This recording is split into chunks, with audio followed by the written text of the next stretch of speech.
There are 49 public high schools listed for the Baltimore area, 7 of which get a 6 to 10 to a 10 to 10 rating.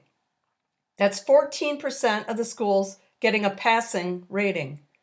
4 schools get a 5 out of 10, 3 get a 4 out of 10, 11 get a 3 out of 10, 14 get a 2 out of 10, and 10 get a 1 out of 10. So more schools get a 1 out of 10, the lowest possible rating a school can possibly get, than the combined total of all the schools that had a 6 or higher rating. 3 more, in fact. 20% of the public high schools in Baltimore get the lowest possible rating. The best rated high school in Baltimore, and only high school to get a 10 out of 10 rating, is Eastern Technical High School. This school is 52% white, 20% black, and 18% Asian. 95% of the students graduate, well above the state average. One could argue that this school is well deserving of the over $17,000 spent in the school district per student. But this school is the only public school with these numbers. The decline in test scores quickly drops even amongst the schools with higher ratings.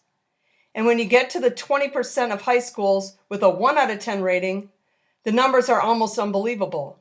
This is the Reach Partnership School, where 2% of the students are at grade level for English, but less than 1% for math. This school is 99% black and has a graduation rate of 62%, in spite of the fact that 95% of the students are chronically absent. This school gets the same $17,000 per student as the good school does. So let's take a look at some private schools in Baltimore. Now, information on these isn't as readily available, but there's enough to make a comparison. Let's start with the first one, alphabetically. The Archbishop Curley High School, an all-boys Catholic school. This school has a tuition of $16,425 per student per year, below the $17,000 spent per student in public high schools. This school has a formal dress code, and the boys that attend the school wear a shirt and tie. The class of 2022 was comprised of 119 students, with 98% of the students accepted into college. And this is a list of some of the universities they were accepted to. This is a photo showing the diversity of the graduating class of 2022, many wearing the shirt of the school they were accepted to.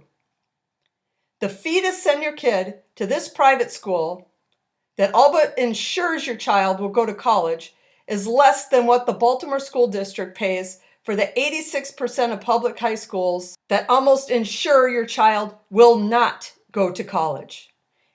And in 20 or more percent of these high schools, your child, should they graduate, will likely not be able to read, write, or do math at grade level.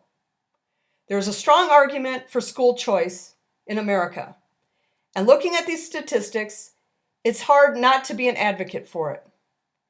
If the same amount of money is being spent with this large of a difference in results, there is a problem. And forcing the public schools to make the changes needed to ensure students not only graduate, but learn enough while they're in school to go on to be productive members of society will only happen if they face some real competition. Violent crime in the city of Baltimore is 379% higher than the national average. The murder rate in Baltimore is 58.2.